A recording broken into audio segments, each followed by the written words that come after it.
Isto é um filme, como devem ter percebido, era uma encomenda, é um filme de 1926, que foi uma encomenda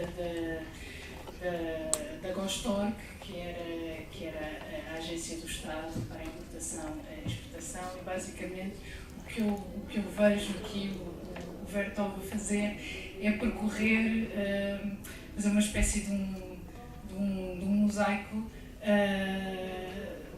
percorrendo todas as fronteiras do que era aquela sexta parte do mundo, que correspondia ao Império Soviético, digamos assim,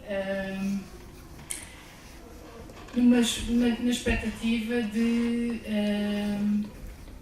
seguindo um dos grandes objetivos que era do cinema do Dziga Vertov, que era a construção do homem socialista, seguindo uma lógica de dialética ou de confronto entre nós, os socialistas, que estamos na linha do progresso, e a decadência do capital. Como puderam verificar, logo no início começou a dizer, eu vejo o capital, o luxo, o sucesso, etc. Em seguida, vejo-vos a vós, a nós, que somos os cidadãos socialistas, que estamos no caminho do progresso e de uma igualdade de produção, de comunicação, de criação, e depois ele retoma mais à frente, repetindo algumas das mesmas imagens, não é? No fundo, o Ocidente precisa de nós, não é? Nós estamos aqui, o Ocidente não é um projeto completo em si, ele precisa também das nossas peles, ele precisa também da nossa manufatura, seguindo sempre esta lógica de uma dialética entre parece-me a mim que isto é criticável, obviamente, e não há consenso relativamente a isto, uma lógica entre o bom e o mau, não é? Portanto, há ali muito claramente uma divisão entre o que pode ser, lá está, um projeto que para Vertov era um projeto completo, que era o projeto do socialismo, e o projeto do capital, que era o projeto que deveria ser ultrapassado. Mas pronto, isto só para lançar assim algumas pistas, eu agora se calhar passava a palavra ao Tiago. Obrigado, Susana. Queria agradecer o convite e é um prazer estar aqui com a Susana a conversar convosco sobre este filme, que me faz pensar que por não ser um dos filmes talvez mais conhecidos do Dziga Vertov, tem aquela importância que muitas vezes têm as obras que estão entre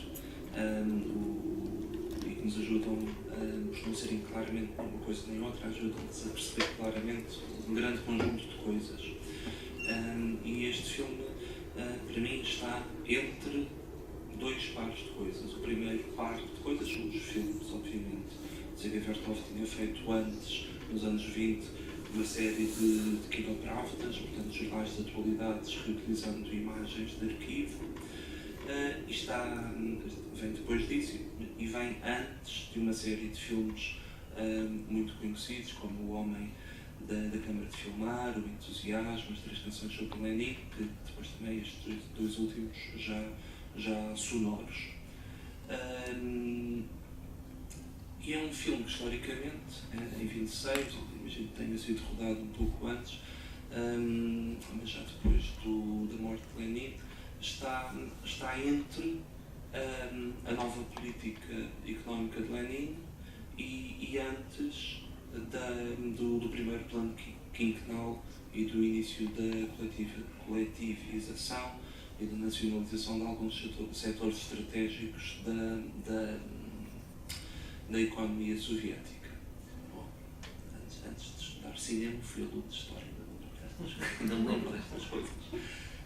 E é muito interessante porque o filme hesita entre o desenvolvimento de técnicas cinematográficas que Vertov iria desenvolver de maneira muito mais sistemática no Homem da Câmara de Filmar, e parece-me que também hesita um pouco sobre o papel que a ligação da economia socialista tinha obrigatoriamente que ter com o mundo capitalista, qual era exatamente o juízo de valor a fazer sobre essa ligação.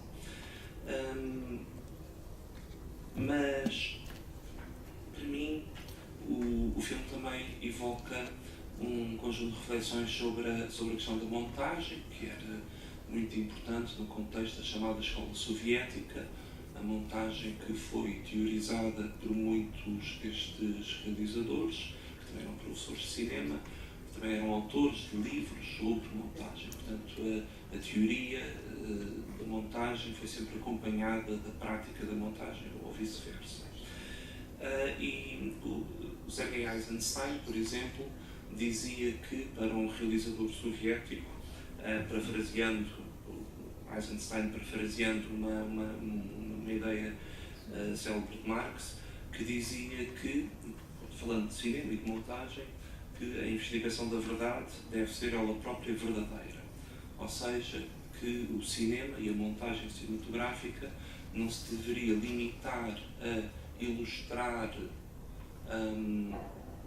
o pensamento marxista, a mundivisão marxista, a crítica do capitalismo feita pelo marxismo, deveria a técnica cinematográfica, a montagem, encarnar ela própria, através das relações que ia estabelecer entre os objetos e as pessoas e as coisas filmadas, devia ela própria encarnar uma estrutura que revelasse as contradições e os antagonismos, enfim, devia ser ela dialética no sentido em que mostrava as contradições e as relações escondidas entre as coisas. E é por isso que a montagem soviética é necessariamente um ato de criação que é sempre também necessariamente um ato de manipulação. E neste sentido, acho que esta ideia é importante porque ajuda a desmontar uma crítica frequente do cinema soviético e da montagem soviética como sendo propaganda, manipulação, logo não interessa.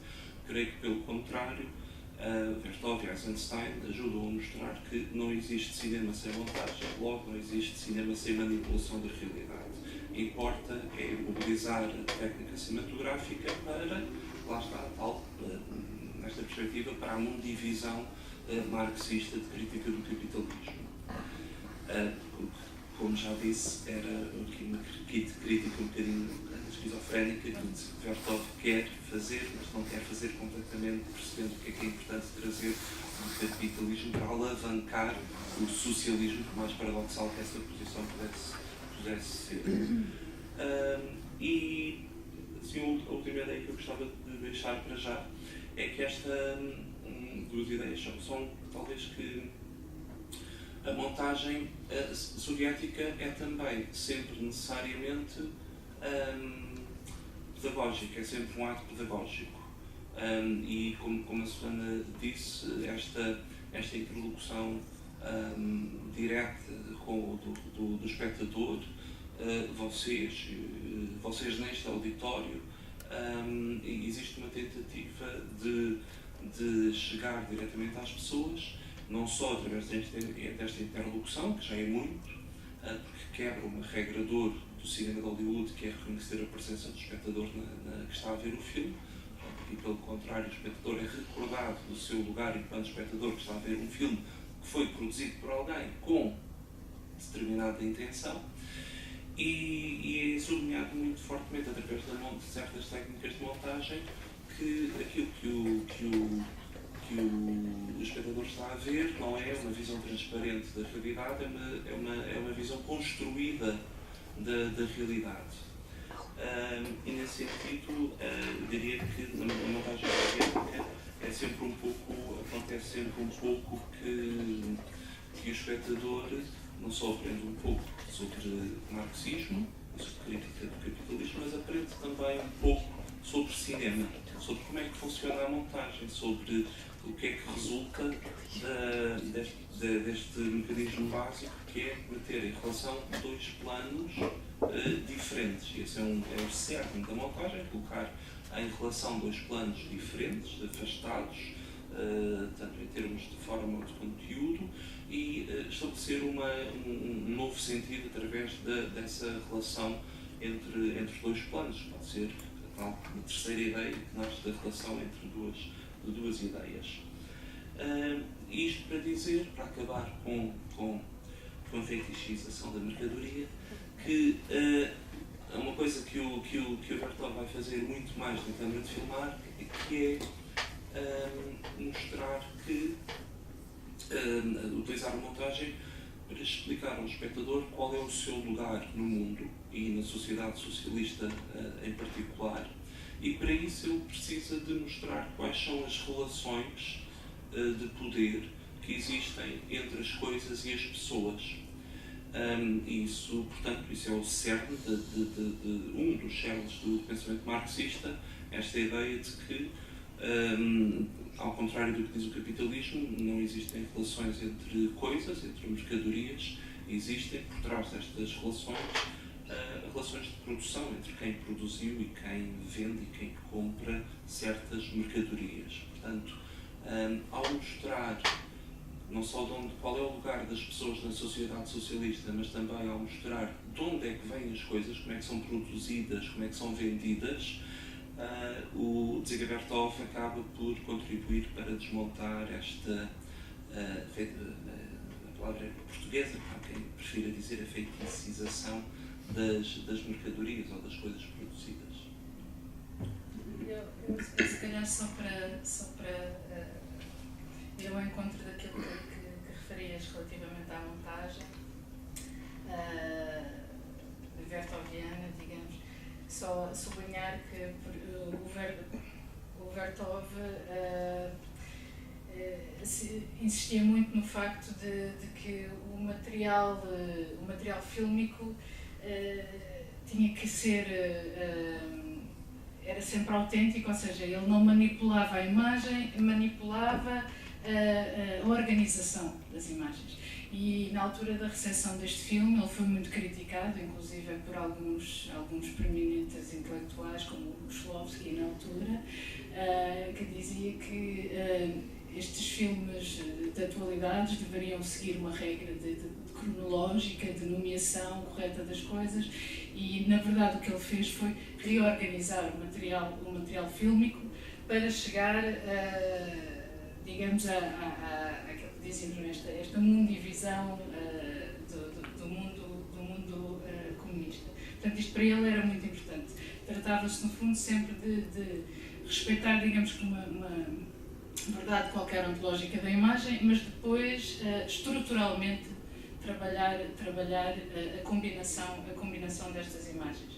E outra questão interessante para mim também aqui e neste filme julgo que é muito sensível, que era outra das ideias do Vertov, que era que o verdadeiro artista socialista devia olhar para a realidade tal como ela existe e nunca mascarar os problemas. Portanto, quando ele fala vós que ainda usais véus ou vós, portanto, que para ele seria algo que uma visão teleológica da história, não é? Que seria algo ultrapassado, na lógica da montagem do Vertov faz todo sentido, não vai contra a expectativa do projeto socialista mostrar aquilo que ainda está em progresso, porque está efetivamente em progresso, e isso também é sublinhado aqui na montagem. Não sei se querem intervir também, porque isto seria muito mais, não sei que impressões é que têm do filme. Olá, só uma coisa que o Tiago estava a dizer há bocadinho, que se combina bem com uma coisa que o Susana estava a dizer agora. A sensação que fica é que o drama deste filme é não poder fazer o elogio da economia socialista, da economia comunista, ou potencialmente comunista, sem se identificar primeiro com o capitalismo, porque o movimento de, sei lá, 90% do filme é dizer o mundo inteiro é propriedade humana e recursos económicos. Isto é tudo economia.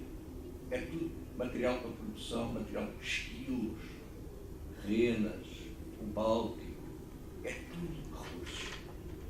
A lógica disto é uma lógica tem nenhuma diferença em relação ao capitalismo.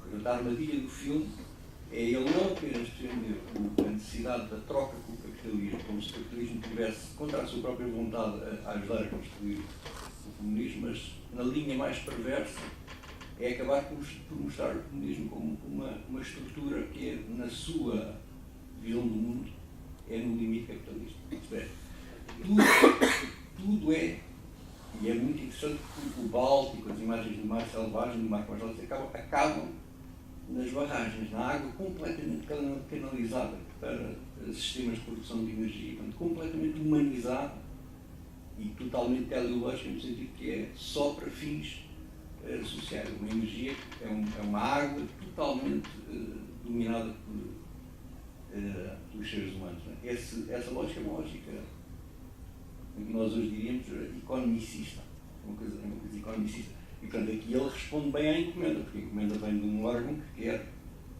que a economia aqui seja valorizada. Portanto, aí, nesse sentido, a crítica da mercadoria tem dificuldade em sobreviver.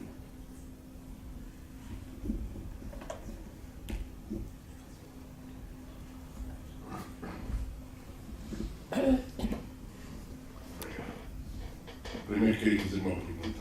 A história da música não é posterior. Esta música, este acompanhamento musical é posterior. Não sabem o autor.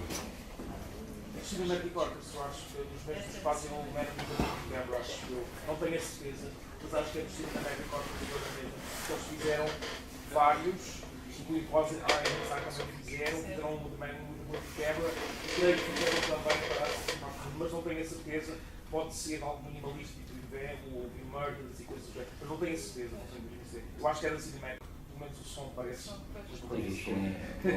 Eles fizeram para o homem com a câmera de filmar, fizeram a banda sonora toda. E creio que está a ser fácil como fizeram, mas não tenho a certeza. Há uma edição agora recente da Criterion com música do Michael Nyman, mas não é. Exatamente, era nesse sentido. Eu não tenho a certeza se poderá ser do Michael Nyman ou só da Cinematic. Eu estava a falar de Martin, mas era por aí que eu queria ir. Exato. Mas sim, é recente. Em Portugal fez já agora, aproveito para explicar que em Portugal já se fez isso. Houve um espetáculo feito entre Lisboa e Porto, mas mais no Porto. Os Clãs fizeram uma Nosferatu no Tribunal, ao vivo, no Coliseu do Porto, os Cinematic Orchestra tiveram. Já vou acabar. É assim, não, só por fazer uma assim. Os Cinematic Orchestra fizeram do Magnetic Movie Camera e os Clãs com Nosferatu. E houve mais artistas portugueses e não só que fizeram outros filmes mudos por iniciativa, não sei se da Câmara do Porto ou a nível nacional. Sei que foi feito quase tudo pelo Museu do Porto. Este não estava incluído, o som claramente é nestas. Há mais coisas, e há em DVD já agora. está a vir. Mas também já agora. De facto, eu nunca tinha visto essa primeira vez que estou a ver, mas de facto é uma amostragem de facto da época extraordinária, não é? É um documento extraordinário, porque eu ao fazer estas visitas aos recantos todos da União Soviética, é um documento considerado extraordinário, não sei, eu consegue várias imagens de coisas, até do ponto de vista.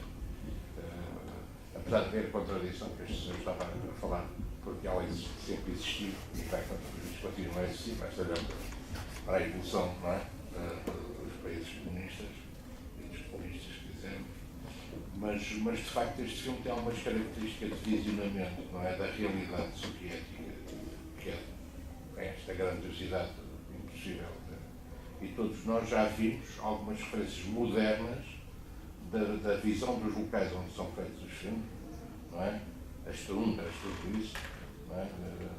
Sei lá, desde o 10 do Urzalá, nós estamos a ver aquelas zonas todas onde já foram refilmados e recriados filmes, hoje, já no final do século XX, no princípio do século XXI, e é extraordinário esse documento, para além de todo o documento de comportamento, eles aparecem bem da questão, imagens da questão.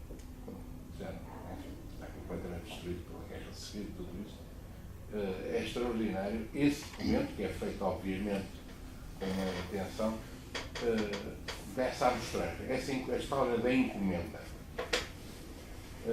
Fez-me lembrar um pouco esta encomenda, retirando a carga ideológica total, direta, propagandística, se quisermos, que este filme tem. Bom, filmes que eu vi já há muitos anos, que às vezes o Jordi Agra, como é que se chama o holandês, não é? Jordi Agra. Ele tem uma série de filmes destes, tem aquela história do desbravar precisamente a de Monteiro, encomendado pela Companhia Americana de Eletricidade, já não me recordo como é que ele se chamava, em que tem muito, com certeza, inspirado neste filme. Que ele monta todo o desenvolvimento elétrico, a montagem elétrica, não sei, conhecem com certeza, que ele faz muito lembrar. De facto, este período russo que abriu as portas, de facto, a uma série de coisas que influenciou todo o mundo. O cinema mundial, europeu, e é uma coisa incrível. Mesmo retirando toda a carga depois que tem, que hoje, em certa medida, algumas, essas contradições da época, e estamos a falar de 1925, como estavam a ter 26, não é?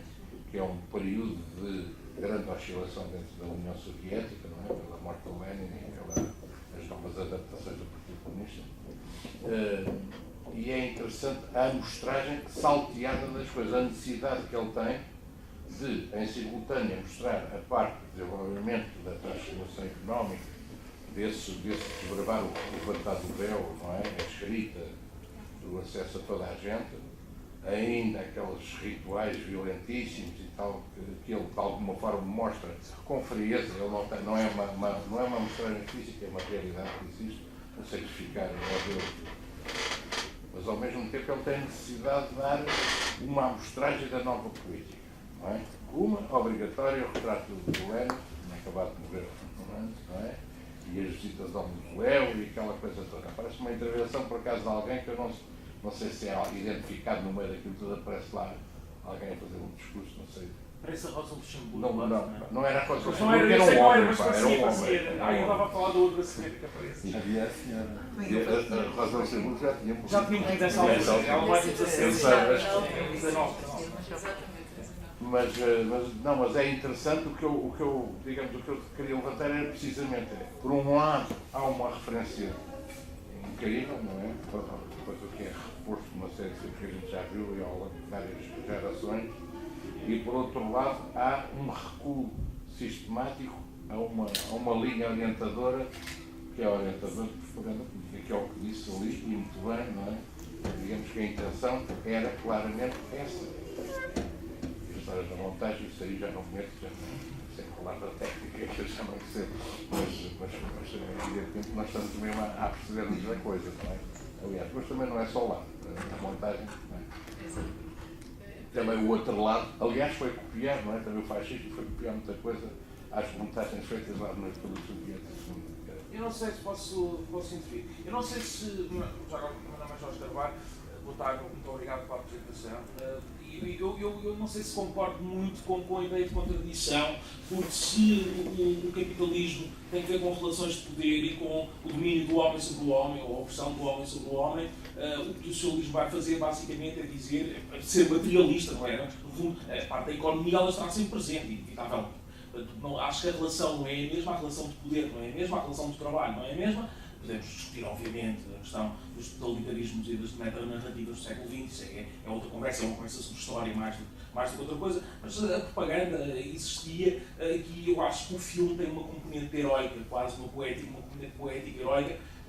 Se formos para outros extremos, a própria Leserval também tem bons cânticos e, portanto, há sempre esta onda poética, mas eu acho que o filme, sobretudo, tem que ter uma componente poética extraordinária e faz uma narrativa, essa é a parte da montagem, como estavam a dizer, que nos transmite isso, ela traz-nos um poema autêntico, não é? Eu podia ser um herói de Lopes de Graça à vontade, não havia. E todas as outras influências que o Vertov tem, nem toda a arte.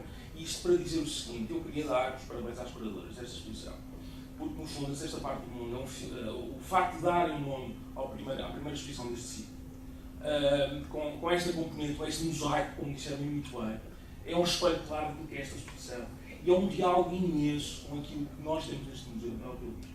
É um diálogo extraordinário, é uma forma de nos mostrar que não há movimentos parados no tempo, não há movimento é movimento, e as coisas evoluem e o mundo muda, mas há relações que são iguais, e há diálogos que são iguais.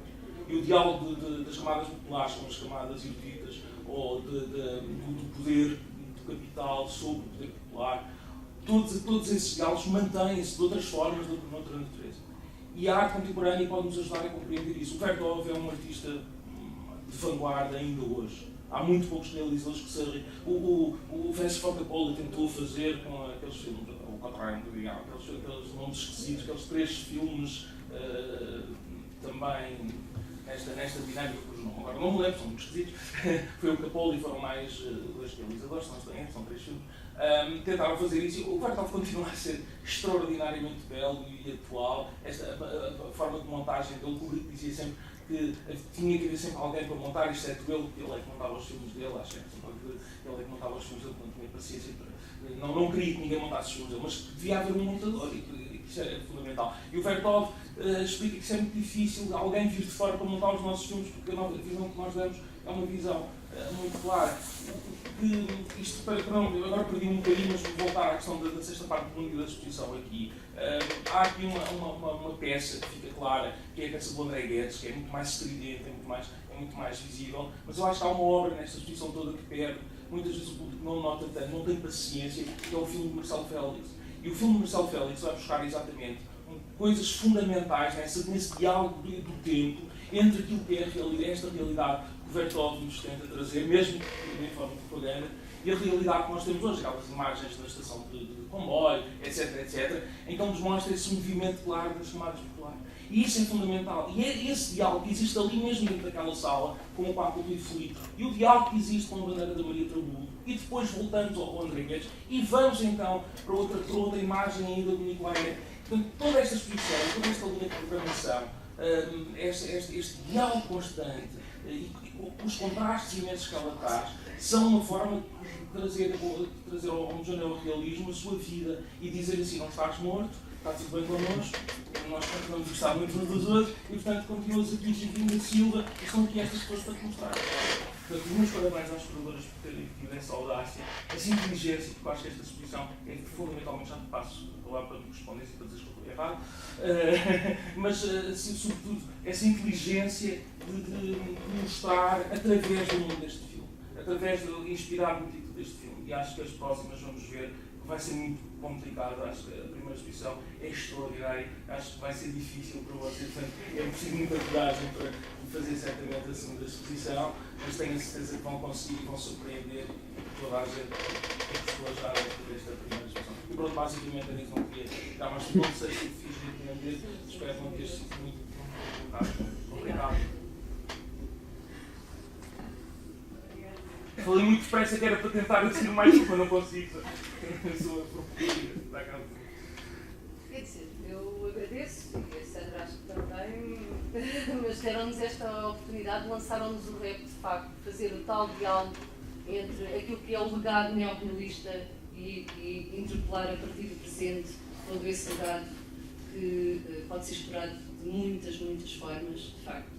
Mas eu acho que queríamos dar a voz à plateia e a voz a vocês que aceitaram de bom grado logo à primeira o convite.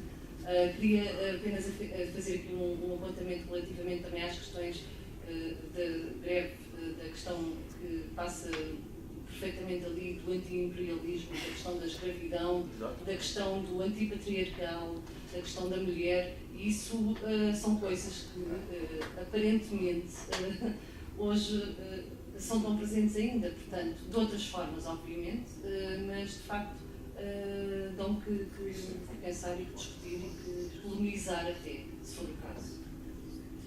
Obrigada, Jorge. Sim, eu queria só focar isso quando vi o filme pela primeira vez. Eu não conhecia o filme há tanto tempo. O que me tocou foi isso, foi como é que estes problemas que nós hoje questionamos muito, da questão do feminismo, sobretudo do colonialismo também, estavam tão presentes e que permitiam rever à luz de hoje como tem sido esta história. E tem também uma questão que é este desejo também de uniformização, não é? Que é muito questionável, Portanto, há uma diferença entre todas estas regiões e há aqui um pensamento quase de colocar todas as culturas e todas as comunidades um bocadinho pela mesma bitola, que é, digamos aqui, um problema que todo o século XX ainda hoje nós vivemos. E tenho uma curiosidade em relação à produção. Não sei muito sobre a produção do filme, isto é, como é que ele foi feito, como é que ele foi registado, houve imagens que foram aproveitadas. Pronto, tenho essa curiosidade. Talvez o Tiago depois possa precisar, o que eu tenho conhecimento é que poderão talvez ter reparado logo no genérico inicial vários nomes de operadores de câmara, portanto as imagens foram recolhidas por vários operadores de câmara diferentes que trabalhavam nos Kinox, e depois o Vertov era lá está, o organizador da matéria. Ele dava a estrutura, ele organizava as imagens. Sei também que houve uma polémica com um realizador alemão que dizia que o Vertov se tinha apropriado de imagens dele logo ao início e alguns também para o final do filme. Talvez tenham reparado, Krups, portanto, o mundo ocidental é a Alemanha, e então houve também este debate. E depois, não esquecendo da tua pergunta, Sandra, mas se calhar recuperando ali uma coisa que aquele senhor estava a dizer, e talvez o Tiago possa precisar, não sei, porque eu não pude verificar a fonte. Julgo que também o texto final, portanto os intertítulos finais, são uma espécie de uma adaptação de um discurso do Stalin. Portanto, o Lenin tinha, e temos aqui já esta intrusão mas talvez tu saibas. Não sei, mas acho que vai ao encontro daquela impressão inicial de ser um filme que está entre dois líderes, entre duas políticas económicas e entre dois sistemas económicos, o socialismo e o capitalismo, e que tenta fazer a ponte, tenta adaptar-se. E claro que todos os objetos artísticos são impuros, mas este é especialmente impuro, comparado, por exemplo, com os filmes seguidos outros filmes do Eisenstein, ou o próprio Homem da Câmara de Filmar, que é um filme formalmente muito mais rigoroso na maneira como constrói o seu discurso.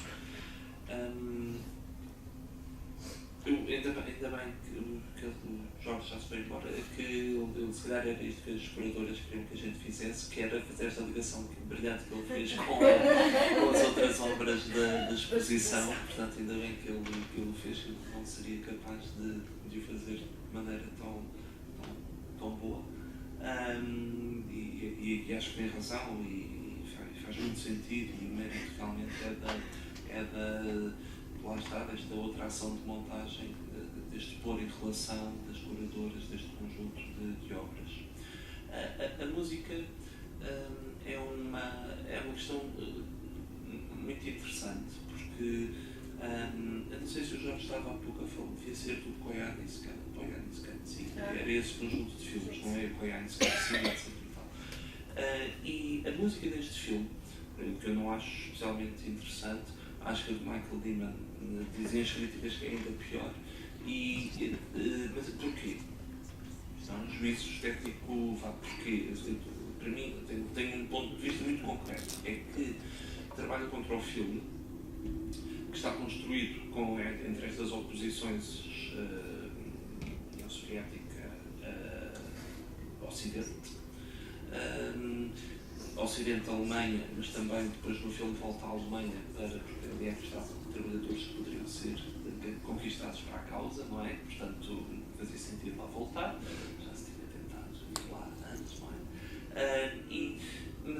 Mas a música destrói ou trabalha contra estas oposições, este sistema de oposições que alicerça ao filme, nivela tudo, é assim um bocadinho um cobertor sonoro que se estende por cima da mesa de montagem e começamos a ter dificuldade em perceber o que é que está ali por baixo, não é? Ele liga sequências, liga as oposições, não é? Isso seria muito interessante saber qual foi se havia uma partitura original.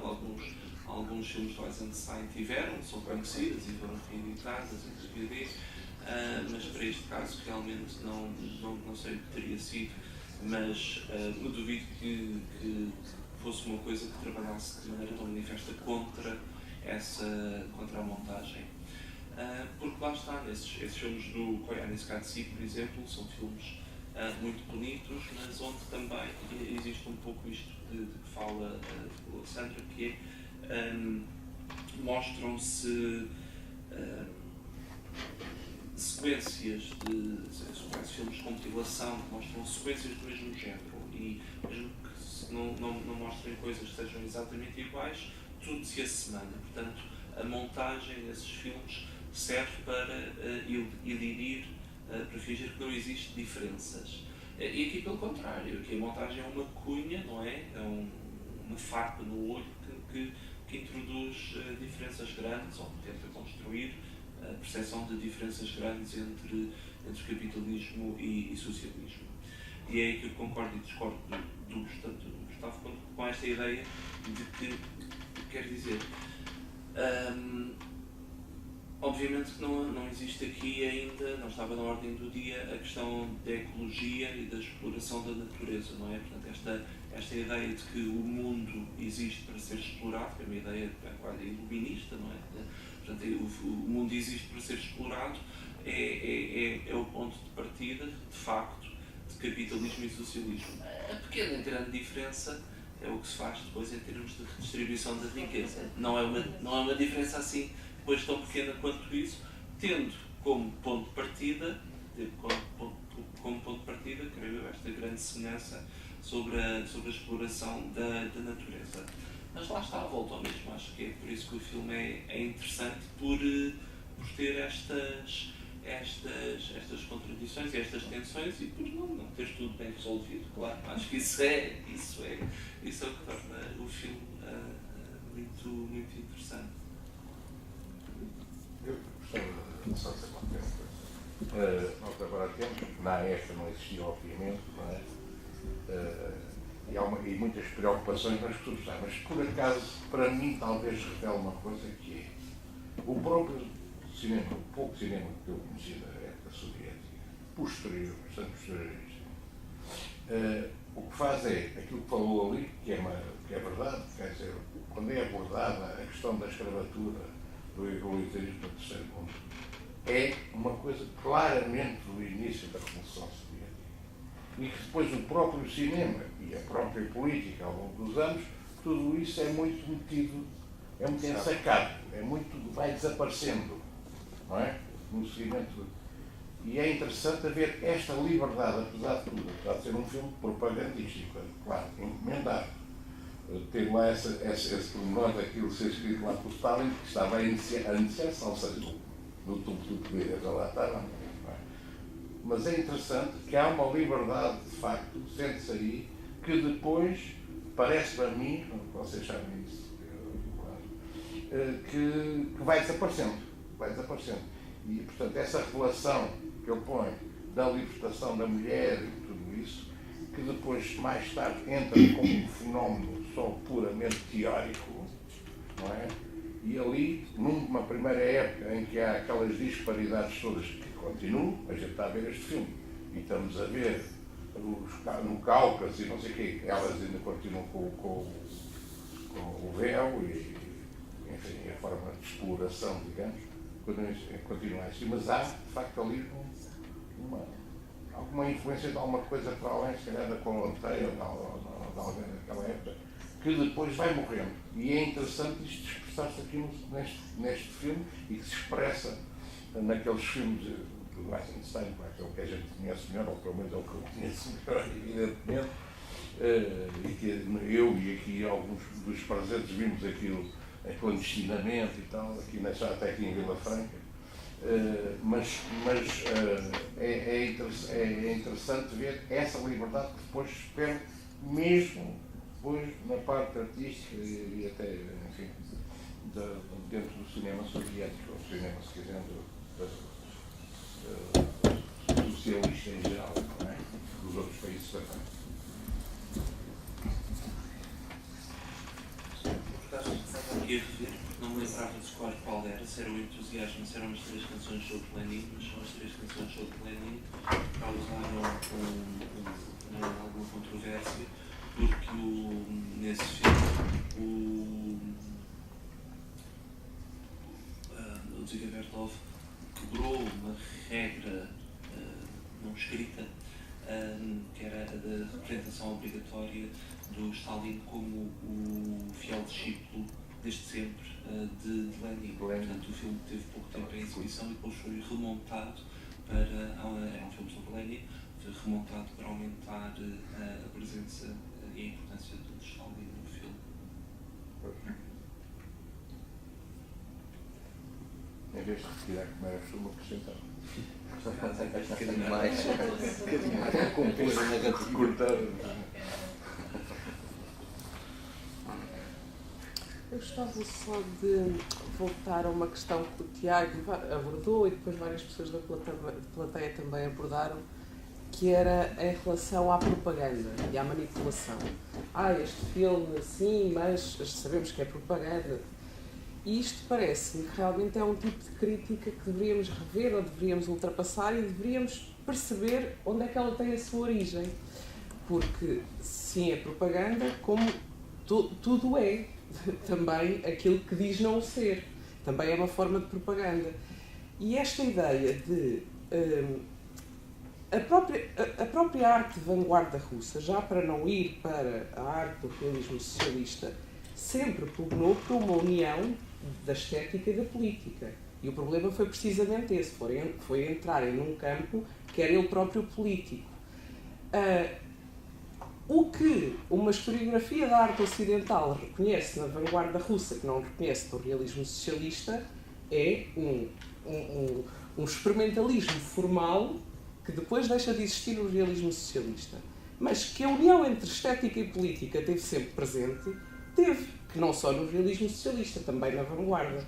E parece-me que este pudor que temos em fazer sempre a ressalva de mas isto é propaganda, mas isto foi uma encomenda estatal, parece-me que é algo que vem de um contexto incipiente de Guerra Fria e depois, na Guerra Fria, de uma determinada crítica da arte norte-americana, que vem a partir do Greenberg, que diz precisamente que uma arte, para ser considerada em termos puros, a arte tem de ser a política. E isto é uma estratégia de crítica, mas não quer dizer que a produção artística fosse ela própria a política. E é uma coisa que é interessante porque perdura até aos dias de hoje em debates, por exemplo, onde a direita acusa a esquerda, isto extravasando do campo da produção artística. Mas está a ser ideológico. Pois com certeza que está, com uma posição contrária também. E não temos de ter, parece-me, vergonha de o assumir, não é? Pronto, e parece-me que isto, se não havendo consciência disto, parece-me que depois a própria esquerda se defende mal disto. Não sei isto. Aqui neste museu é um bom sítio para falar disso. Exatamente, porque estamos a falar do neorrealismo, num ciclo que se chama cosmopolítica, porque é que estamos a pedir desculpa da produção artística ser política, não é? Não se importa que... Acho que não está... Não, nesta coisa do... Mas é propaganda. Esta ressalva que pronto, mas é propaganda. Mas eu acho que há propaganda e propaganda. E qual é a diferença? Há muitas diferenças. Gosto de saber a diferença. Todas têm um objetivo, mas há muitas diferenças. O que elas querem atingir são coisas completamente diferentes. Todas têm um objetivo. Todas as propagandas têm um objetivo. Agora, qual é o objetivo? O que querem atingir, muitas vezes o que querem atingir são coisas muito perigosas. Outras vezes são coisas menos perigosas. Outras vezes são coisas que não têm interesse absolutamente nenhum. Mas eu acho que não podemos misturar. O que eu acho deste filme, a mim o que me tocou foi, para mim, além de que acho que é um filme de propaganda muito bem feito, mas houve uma parte que me tocou imenso, que foi uma parte, ele lida com os povos, com os diferentes povos. Nem sei se foi o que vocês acabaram de dizer, que não foi o que os filmou. Provavelmente o resto dos filmes que não serviam para montagem serão documentos extraordinários, não é? Mas para mim é engraçado que a primeira noção é uma noção de império.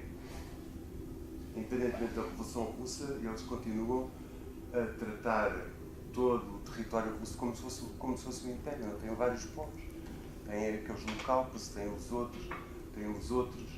E no fundo ele tentou ainda mostrar que, independentemente da evolução tecnológica, há um respeito ainda um pequeno respeito para as tradições daqueles povos. Por isso é que ele tem a necessidade de mostrar a rena a ser morta daquela forma, tem a necessidade de mostrar as mulheres.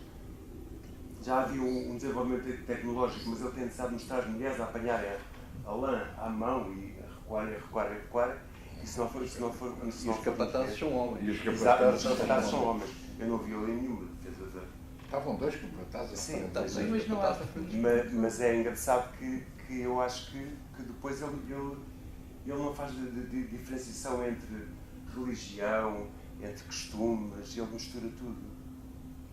Porque eu acho que quando ele fala de... É não uma coisa unificadora. Não, mas é engraçado, ele fala da região católica, mas ele mostra muito a muçulmana, mas da católica ele não mostra nada. Só a católica ortodoxa, cristã. Ele só mostra o outro. Mas há um advérbio que marca essa diferença, que é o ainda. Há uma projeção. Há uma projeção. E é interessante isso que está a dizer, eu também concordo que ele não omite, mostra, mas há uma projeção, porque o ainda ainda isto, ainda aquilo, ainda aquilo. Quer dizer que há uma projeção que hão de lá chegar. Exato. E continuamos na utopia. Ou não. Ou ainda. Ou ainda, não, mas eu acho que ali o ainda tendencialmente... Também gosto da música, porque eu acho que o filme vive da repetição. Quantas vezes é que ouvimos falar em lá? Se vocês começarem a analisar. Mas não é para o filme. O que é que eles exportam? Está bem, mas ele vive de repetição. Quantas vezes é que ouvimos cenas serrenas? Quantas vezes é que ele fala do mar negro? Quantas vezes é que ele fala do Báltico? Então, já diziam as nossas professoras primárias, e tocar é repetir. Exatamente, não é? Não, mas por isso é que eu acho que a música, quem musicou, eu acho que quem pôs a música percebeu um bocadinho isso. Então não sei, é uma opinião, é uma observação, não é? Isto é um filme educativo, como é óbvio. Exatamente. A interpelação da audiência não é uma interpelação para a audiência participar, é uma interpelação para a audiência receber a sua educação.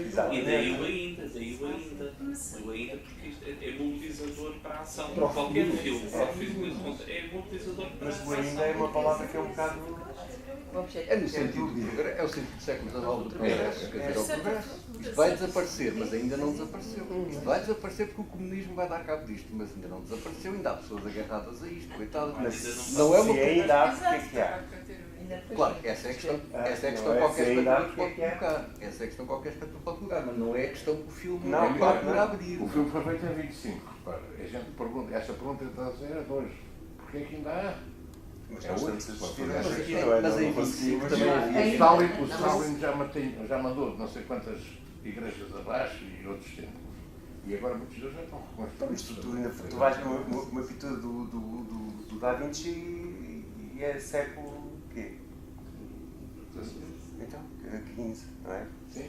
E estamos no século XX, por isso... Há coisas que são atemporais. O Stonehenge é 4.000 a.C. Foi utilizado até ao século XII da era cristã, portanto não me custa nada acreditar que eles fizessem sacrifícios de animais, porque toda a orla mediterrânea fumegavam em tudo quanto era cidades, vilas, aldeias, etc. Sacrifícios todos. Mas ainda fazem. Pois, mas ainda matamos o touro. Não é verdade? Eu acho que neste sentido. E a galinha e o porco. Para comer a galinha viva é um bocado chato. Não, com a galinha preta lá em cima da capela de... O facto do filme ter feito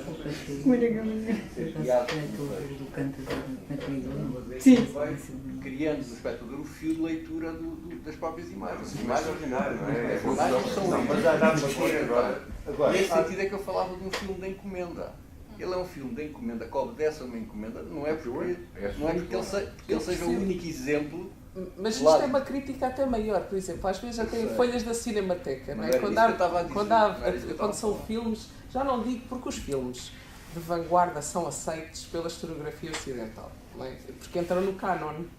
Mas todos os que são da época do realismo socialista, isto são filmes de propaganda, e isso ainda se acentua mais, porque não tem esse experimentalismo formal que se espera. Mas isto são questões que são comuns a outros discursos, não é? Quando... E é perigoso porque naturaliza. O que é perigoso é porque naturaliza, porque isso é um discurso ideológico, nós estamos só com os factos, não é? Nós estamos só com os factos e é uma visão imparcial. Isso é que me parece perigoso, é porque não há factos, há perspectivas sobre factos e há montagens de factos, não é? Mas também há filmes, por exemplo, filmes sobre propaganda nazi que são coisas extraordinárias, que estão contadas de uma forma... Os que são considerados extraordinários são, por exemplo, os da Leni Riefenstahl, são os que formalmente avançam qualquer coisa. Ainda temos mas há o em maio e tudo, há alguns foi buscar, não está mal a escrever também essa forma, mas o que é espantoso ali é... Eu se calhar sugeria que fizessem as perguntas diretas aos nossos convidados. Ou então, vamos fazer uma tertúlia, não sei. Mas eu gosto desta não, eu sei, não era só para centrar, pronto. Mas não quero, Franco, continua. O cristianismo é completamente apagado, não aparece. É a única religião que não aparece. Agora, era a religião da Rússia. Eu não estou na posição da irmã Lúcia, que ia converter a Rússia ao catolicismo. Não, a Rússia estava convertida há muito tempo.